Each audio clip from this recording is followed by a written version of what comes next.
Hi everyone, welcome back to Mayor Time. Today's guest, joining us from London, is the founder of A Collected Man, Silas Walton. If you are not familiar with A Collected Man, you need to be.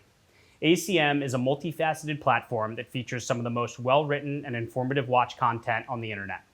Silas also has a very curatorial eye, so he consistently offers a selective inventory of high-quality pieces that you may not see elsewhere. Silas, thank you so much for joining us today. Hi, George. It's a pleasure being with you. I know it's very hot over there and you weren't planning on it, so appreciate you grinding this out. No, the pleasure's all mine. And it's always a good day when it's sunny in London, 5 days a year. Exactly. So for those who don't know, tell us how A Collected Man came to be and what kind of collector it represents. Sure. So I founded A Collected Man in its predecessor form, known as Watch Exchange, around 8 years ago in London. It became A Collected Man about 5 years ago when we rebranded, and the rebrand occurred because the business had evolved, the brand had evolved, the platform had evolved to a degree where it was just increasingly curated. It was increasingly focused on rare watches. It was increasingly focused on independent watchmaking. It was increasingly focused on lifestyle, so it was low volume, high value sometimes, but high rarity primarily. And it was increasingly educationally centered. And so, between the content that we were producing, the guides that we were trying to put together, the types of clients that we were beginning to kind of gather, who were very well informed, people who've been collecting for a long time, who knew the nuance of various brands and references inside and out.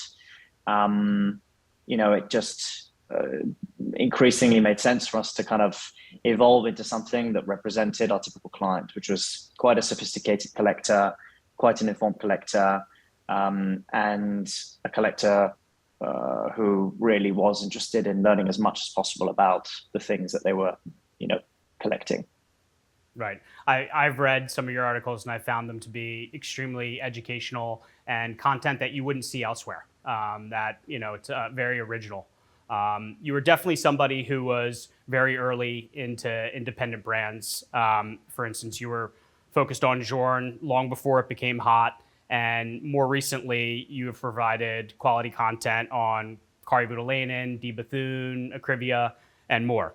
Why were you drawn to watches from independent brands, and what do you think has fueled the enthusiasm for them in recent years? So thank you very much. It's very kind of you to say. I think that a bit of luck, and then sort of a natural kind of gravitation towards what was interesting. So a bit of luck because when I started the company, and I didn't really know that much about independent watchmaking, I happened to have one or two clients, one in particular who was an investor. And I think that gave me a sort of an unusually strong initial introduction to that world. It kind of disproportionately threw me into that space because the client and the investor was interested in selling quite a few of those pieces at the start, to kind of turn his collection around into something else. And so I found myself at the deep end. And I remember going and seeing Roger and going and seeing Philippe and going and seeing Kari and saying, it seems strange to me that your pieces are being put, for example, at auction, and thrown in amongst, all the other watches with no real special attention given to their status, no attempt to really educate or explain to the average consumer why these watches were special. And as a result, they tended to underperform, which made no sense to me. They were demonstrably rarer, really much rarer than most of the watches that were in the sales that were performing well. And so that kind of frustration for me to see the hype references of the day outperform the very first Series 2 by Roger Smith, or, the very first Observatoire by Kari Voutilainen, really pushed me to say, well, look, if you endorse us, which is what Kari and Philippe and Roger did early on as their pre-owned recommended partner, we would go out of our way to try and educate the consumer and present your watches in the best possible way. And we'll work with you. We'll talk about the price with you. We'll try and eliminate any of the awkwardness that exists for you where clients do want to sell things, but they don't know how to do it. And they think it's an awkward conversation when in reality, it really isn't.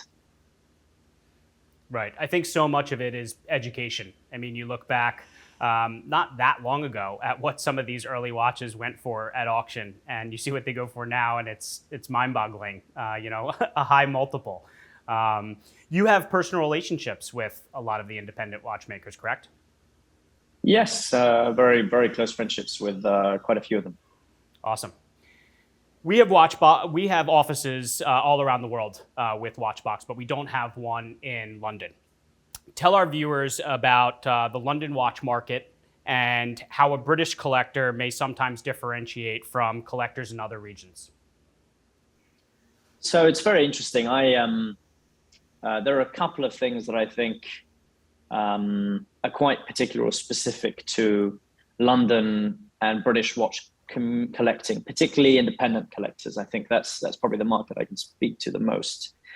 And I mean it in the kind of best possible way, but it is very accurate to say that the average British watch collector is probably somewhat more reserved, and they're kind of like, they're reserved and pretty discreet when it comes to their collecting. I remember one time I was really surprised. I was having a beer with Carrie in London, maybe 4 or 5 years ago when Salon QP was still around. And he said to me, to my great surprise, that the UK was his biggest market for Voutilanen. And I was really surprised because I said, well, that's interesting, because I wouldn't have got that impression. I definitely wouldn't have got that impression just based on anecdotal evidence. Yes, there are plenty of Voutilanen collectors, but I would have said America or somewhere else, even 3-4 years ago, particularly North America, actually. But he said, no, the UK, certainly at the time, was his biggest market. And I think that actually you just don't know it, because a lot of these collectors have been collecting for 20 plus years. It's just one of those things where I think in the UK, there's a lot of quite hidden collectors. And we've probably not really even scratched the surface in the last 8 years. But it is, as a result, very good fun, because you have no idea before meeting someone, if they've got a Timex or a Millennium. Right. It's really quite interesting, and a lot of them have connections directly to watchmakers, particularly Daniels. Like the number of collectors I've gone to see who were racing buddies of George, or they used to go flying with George Daniels and things like that. And it's really quite special when you sit down and they tell you their stories, because they were around and doing this when nobody else was. And to have had that foresight, and to have been bold enough and brave enough to kind of commission an independent watchmaker 20 plus years ago, when really it was a guaranteed financial loss, was I think you get some really interesting people as a result, who are much less speculative and much more, let's say, artistically and provenance and storytelling kind of led. Awesome. Yeah, I love how watches bring people together from all different backgrounds. I think that's what makes them so special. It's the people you meet, and you could have two people from entirely different backgrounds that bond over watches, and within 10 minutes of talking about them, it's like they've known each other their whole lives. So it's interesting hearing that take, how the British collector is generally unassuming and was ahead of the curve. So another focus of yours in recent years has been what you refer to as neo-vintage watches. You wrote a great article in July of last year titled "The Rise of Neo-Vintage Watches," and how these watches from the post-quartz crisis era show tremendous character, with a focus on both the past and the future of their respective brands and mechanical watchmaking at large. Some examples are early Roger Dubuis and Vacheron models before Richemont acquired them, early Daniel Roth before Bulgari acquired them, or even a Patek 3940 with the legendary 240Q movement that is still used in basic Patek Perpetuals today. I know you own one of them in white gold, which you commented on earlier. Talk about what makes neo-vintage watches so special in your eyes. Sure. So I can't take personal credit for the article. We have a team of writers, but it was certainly a topic very close to my heart. The neo-vintage watchmaking, I think, represents a particularly interesting period in watchmaking history. So, as you say, post-quartz crisis, sort of late 70s all the way through to kind of mid to late 90s. That's typically the period. You see a lot of reinvention. You see, Audemars Piguet coming out with, not only the Royal Oak, but also, the Ultra Slim Perpetual Calendar, a watch that literally was born of the creativity of a handful of watchmakers trying to find something that could be, a kind of an additional lifeline for Audemars Piguet in difficult times. And really, I think those challenging times give birth to the greatest level of creativity, the most original forms of horological kind of invention. But you also see experimentation. You see, smaller case sizes to today. You see new materials. You see crossover. You see ultra slim perpetual calendars from Patek, from Audemars Piguet, and from Vacheron. You see the beginning of independent watchmaking, as you say, with Daniel Roth, and before then, Daniel Roth at Breguet, and you see, the crossover of DNA between early Breguet and Daniel Roth watches. You see, you can trace Roger Dubuis' involvement with other brands and then the creation of his own eponymous brand. You can look to watchmaking that was only, 30 or 40 years ago, made to kind of relatively modern standards. So very high quality and easy, relatively easy to service, at price points that are pretty accessible, that are much lower relative to the intrinsic value of those watches and movements if you're comparing them to their peers in equivalent lanes that are doing much better. And you can find things that from a design point of view are truly original. And so, for me, it's that reaction to crises and the birth of a response in horological terms that kind of gives almost breeds a new generation and a new style of watchmaking, that then brings us to where we are today, where we have like a very healthy, booming independent space. We have we have other than a few things that I think perhaps could be better from a few of the big brands. Broadly speaking, I think that kind of like that fountain of ideas that came from that period of challenge, has given birth to an incredibly diverse watchmaking space that we enjoy today. There were definitely no shortcuts in that era. The sympathy pieces from Roger Dubuis, the crystals were curved to fit the case. And then if you look over the evolution, they actually went to round crystals because they were easier. The early 3940s, which you comment on in the article, had hand carved subdials, which you can see. And then they went away from that. And the skeletonizing was arguably better then than it is today. So you definitely, like you said, there was true value there for sure. So this next question's a little bit of a loaded one for you. So there are definitely several brands that seem to have lost their DNA when they were acquired by someone else or a larger group. We won't name names. And just last year, Watchbox purchased a majority stake in Bethune. What was the feedback you got after news of the acquisition broke? And what are your current thoughts about the brand's future under Watchbox's majority ownership? So I'm very comfortable answering the question because I've always given the same answer consistently, publicly and behind closed doors.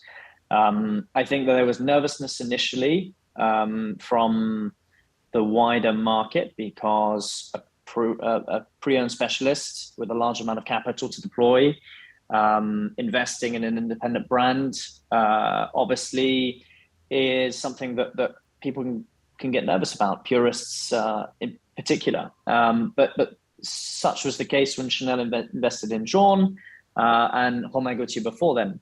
And I think that most people today would say that, Chanel investing in Jean was only a good thing. We didn't suddenly see Chanel dial, Chronomètre Bleus, etc. Right. I think that what you saw there was a financially sound and prudent decision by François Jean, who has always been one step ahead of the curve in my kind of humble opinion. Now, I kind of reserved judgment. I reserved judgment for a while. And I said, look, I think it's up to Watchbox how they do this. And as I've said, to Justin, your CEO, I've kind of shared an equally open view. It was a question of whether Watchbox came in and effectively empowered the Bethune to do what it was always and already doing very well, but on a financially more stable and sound basis, or whether Watchbox came in and essentially turned a Bethune into a money printing machine until there was nothing left. Now, I know from only the last 7 or 8 years how financially difficult business is for a lot of independents. People see the shiny outside and they see the incredible watches that come out. What they don't see is the cash flow nightmares, the last minute trauma, the entering and exiting financially perilous situations, and at times the kind of very poor choice of shareholders that kind of get brought in who then hollow out companies. I'm sure it's a lot better for de Bethune to have some sort of financial support from a larger partner to navigate uncertain waters if there are. It doesn't seem to be the case for independent watchmaking. It's not something that we've seen. Things seem pretty stable and healthy.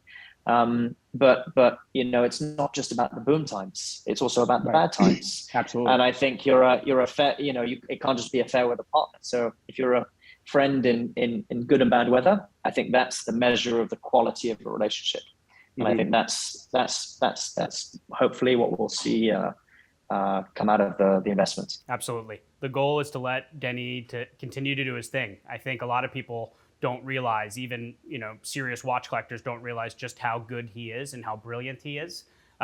Tim Masso used to always tell us just how amazing he is and how incredible some of the accomplishments he's made in watchmaking and the things he's done that no one else has ever done before. I mean, they have a crazy amount of patents, and it's exciting to now give Denis some stability and let him do his thing, some comfort, and just no pressure, continue to do what you do. And we'll be there to support you and promote the brand and bring our customer base to you and educate them on what you do. So for this next one, I'm gonna chime in my answers with you. I think this one will be fun. So if you were to have one watch from each of the following brands, and we'll go through them one by one, what watch would it be? Let's start with Patek. That's easy. I've always coveted, and unfortunately I suspect I will never own, a 5070. I think it's in white gold that was made for the Saatchi exhibition with a salmon dial. So it's just an incredible watch, five made. I've never seen one in the metal, but the photos just look incredible. And I just think that's a really exceptional watch. The last of the non-in-house Lomania base chronograph movements, that incredible stepped case and a salmon dial to boot. So very, very easy answer. What about you? So mine is from the same era, beating out the 5650, which is on the opposite side of the spectrum. But mine would be the 3970p EP, black dial. Love the watch. I think the size is great at 36 millimeters. Fits me well. The dial is perfectly spaced, and La Magna movement, same thing. I just think the perpetual chrono is the face of Patek. I mean, maybe not in recent years, but I think it's actually transitioning back to that now as we see the sports models cooling off a little bit and precious metal strap watch is actually strengthening. And kudos to Thierry Stern, who, could have continued to print money just, sending out 5711s till, the sun came down, for years and years. And he's like, look, we do a lot more than just the Nautilus. And so let's not even give people the option to buy that in our current lineup and look at what else is out there. And that would definitely be the one for me, the 3970p. So. And that exact reference is exactly like I've given that answer on numerous occasions as well. That's I came very close. I undernard for a year, and we had one. I came very, very, very, very close to buying that exact watch. And I think just it was one of those things where the timing was off because lots of other things happened at the same time. But I completely and totally echo that view. I think the 3970 is the absolute sleeper of that decade. And yeah, I can't, at some point, inevitably, I will kind of add one of those pieces to my collection. I just have to find the right time. You and me both, my friend. The next one, Vacheron. So it's tricky. I think, as kind of like as terrible as I know this sounds, as self-conscious as I am to say it, I think I have my dream Vacheron. I was wearing it yesterday. I have a perpetual calendar in platinum with a fully skeletonized dial from the 90s, and I have it with blue subdials, which Christian Sermoni and his team very, very, very kindly kind of went into the archives, into the old archives to kind of find more information about, because initially from the archive extract, I was told it was like one of 150 pieces made in platinum, which already made it very, very rare for a skeletonized perpetual calendar from that period. But it was I think they went in and they said only 15. I think it was 15 pieces were ever made, or circa 15 pieces were made with the blue subdials, and it's just it has straight lugs. I'm currently waiting on a beads of rice bracelet that I want to try on it. I've had on a strap for a year and a half, and now I'm going to start experimenting. I might even try a beads of rice on my Smith. But I love that watch, and the quality of the watchmaking is incomparable. It's you look at the dial, and that's absolutely the starting point for all of the skeletonized modern overseas Vacherons. Like it is absolutely the grandfather of that whole line. I can tell when you talk about that watch that your heart wanted it more than your brain did. And I love that quote I heard you say once, and it stuck with me. So much now, hype watches and everything. You should never buy a watch that your heart doesn't want more than your brain. And I love that one. Yeah. And but what I often caveat is I say, your heart should open the door, but your brain should walk through it. It's kind of like it's that thing where you should want it on an emotional level, and I think that's 100% true. But it's important for longevity, and it's important, I think, for kind of peace of mind that you kind of engage engage whatever it is, the frontal cortex. So I forget which part of the brain is like the rational bit afterwards to make sure you're happy, because then you get doubly happy. So Vacheron has a very soft spot in my heart. It was when I first started in the watch industry 15 years ago. Just after I started, I ended up at the Vacheron factory in Geneva.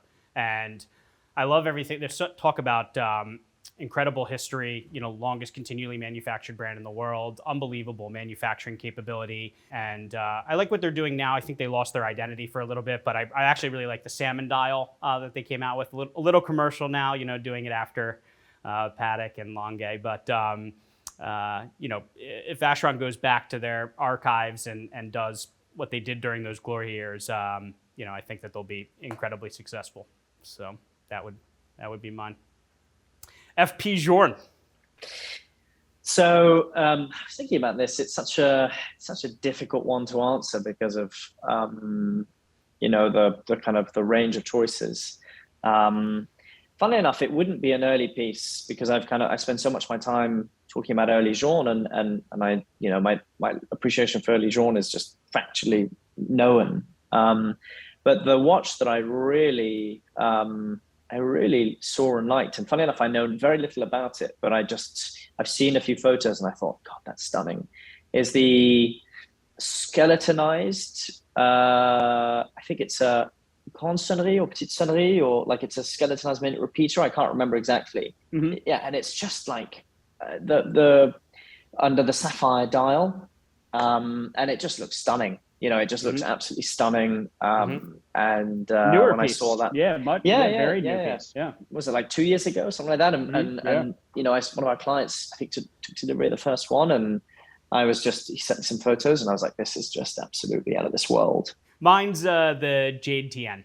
So I think that the tourbillon, the FP Journe tourbillon, is the most beautiful tourbillon ever. It's become an industry icon. It's where the brand began, and that jade stone dial is just outrageously beautiful. I mean, every time I look at it, I nearly faint. And talk about one that, for a brief moment, was reasonable in pricing and then skyrocketed to, it's like, I could have, that's my I could have, at that one time, and then that ship has sailed. So I remember actively turning them down years ago. A lot of people did. I wasn't really into the more eccentric or the more kind of unusual variants, and I think it's one of those things where it just takes time as your taste evolves and as things change. A small parallel for me, just to momentarily go off on a tangent. Daniel Roth, for the first 3, 4, 5 years, I really didn't like the tonneau ship cases. I was like, I don't want to wear that on my wrists. That doesn't that looks so weird. I want a round shaped case with, straight lugs or whatever it may be. And then I tried one on, and honestly, it was just an absolute, it wasn't a eureka moment, but nothing was the same again. And ever since then, I look back and I'm like, what possessed me to be so convinced that I wouldn't like this, especially, having not had one on the wrist. And now I struggle to go back and imagine it. And it's the same with these incredible stone dials from Journe or anywhere else. And I'll be honest, I've always been reticent on gem set watches. I've never been a gem set type of person, which my gray jumper and so forth might suggest, and all the white case metal watches that I own. But I have to say, you see some of those diamond index marker or ruby index marker Pateks, especially some of the earlier pieces, and it's pretty cool. It's pretty cool. And so I'm changing. I'm definitely changing. Maybe maturing with time. Yeah, it's interesting. I'm the same way in that regard. I'm not a big, diamond case guy or colored stone guy, but I'm transitioning more towards it. I'm starting to like it more and more. I think the brands are doing it in a more subtle way. Patek with the 5170p. Yeah. Speaking of getting watches on your wrist, I think Bethune is a brand where you really need to get the watch on your wrist. What would be the watch you would have from them if you could have just one? Oh, very easy. Completely reasonable. I'd go for and it's a trick answer, cheating answer. I'd go for the Bethune Rutelainen kind of magic from Only Watch. Okay. I definitely, I think that's fantastic. Two of my favorite brands, watchmakers, kind of collaborating in something that I think is super cool. I would definitely go for that if it was an easy choice. Too funny. I basically have the same answer. While I love my Stradivarius and wear it all the time, and it means so much to me, mine would be the kind of two. I wasn't going to go for the one of one, but the watch is just incredible. It's 2 watches in one. You flip it over. It's stable, whichever dial you have, upwards. And the one side is more classic, where you have the proprietary guilloche in the center. It's a hacking seconds. You flip it over, and you have the tourbillon with the signature, Bethune shield, and the lightest tourbillon in the world at 0.18 grams. I mean, it's patents all over that watch. But yeah, I would love to see the brand do more kind of twos, different variations of kind of twos. I think it's just so cool. And it's wearable too. It's 42.8, but then with the floating lugs coming down, it wears smaller, so it can fit a smaller wrist while still fitting larger wrists. That's a winner for sure. Our last one, AP. So this one's a bit trickier because I like a lot of what AP does. I'll be honest, it's a brand that really kind of like hits a lot of the right notes for me historically and with the more modern releases. There was one that actually a colleague pointed out to me, said, "Oh, you'd love this," and when they showed it to me, I said, "Oh God, you're right. This is just incredible." There was 1,000 anniversary pieces were made in different case metals of the 14802 Royal Oak in, I guess, was it the 90s? I guess it was, or maybe the early 2000s, maybe early 2000s. And there was so everyone knows the kind of Tuscan dial, but there was a gray hand-hammered dial, or the equivalent of a gray Tuscan dial in this 14802 in platinum. And it's just spectacular. It's absolutely spectacular. It's incredibly understated. You'd walk past and no one would notice. But then you look at it a little bit closer and it's just, especially under like a loop, and you can see the texture to the dial. You talk about something that just feels like massively ahead of its time in terms of taste, because I'm not suggesting that the design is anyway, revolutionary relative to the Royal Oaks before it and that came after. You just look at like that combination of color tones, and then you look at what they did with that dial, and you can't help but think that would be an absolute smash hit in 2022, worn on the wrist of, any, very high profile brand ambassador, and it would just fly. And yet this was something that they did, whatever it was, 20 plus years ago, 20 years ago. And it's just, it looks incredible. And I think that's a really, really fantastic watch. I'd like to choose one. That's a good one. Mine would be the ceramic Royal Oak Perpetual with the gray dial. I think that AP does ceramic as well as anyone. And I like a bit of contrast with the gray dial variation. I think that watch is spectacular. I think it's awesome. And the best really at what it is. I love the ceramic case Royal Oak Perpetuals. I think they're fantastic. Royal Oaks in general. That's the problem. It's great. There's so much to choose from. Obviously now prices are what they are, and so it's narrows the decision-making process perhaps a little. But the kind of the breadth of choice and the kind of variety of things that were done over the last 20, 30 years is pretty exceptional. Bon, that sounded like I was making a statement on behalf of Audemars Piguet. I promise I wasn't paid to say that. I really do admire them. Yeah, no, it's definitely an industry icon and has been for 50 years now with the 50th anniversary this year. So what's next for the watch industry? Is there an up-and-coming independent watchmaker that you're particularly excited about at the moment? What does Silas, with his impeccable taste and foresight, see as the next segment of the market to gain a well-deserved increase in appreciation that was maybe underappreciated or overlooked? Impeccable taste, I'm not sure, but I appreciate I would say that. I would say that Silas has impeccable taste. Fine. That's very kind. Irrespective of what might be going on in the wider market, I continue to think we're going through a sort of golden age of independent watchmaking. There were the original pathfinders and trendsetters, the Daniels and the Roths and the Dubuis, and that baton was sort of passed on, and the Derek Pratts, and that baton was sort of passed on to Jean and to Carrie and to Roger, and now we're seeing people like Recep and Gaël and Florian from Pitman Beda sort of stepping into the fray. There is a lot of interesting watchmaking happening on the independent side of things, and I think we're going to just see a continued boom of interest in that. I don't think that at this point there's anyone that I haven't mentioned that I would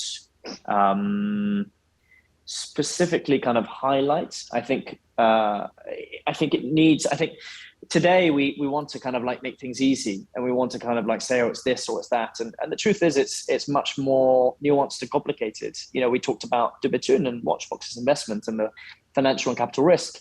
A lot of independent watchmakers, you know, have emerged in the last 3-4 years, because there's, you know, and obviously a new generation and lots of education and lots of, you know, new excitement behind the idea of becoming an independent watchmaker, but it's also because the market's been booming.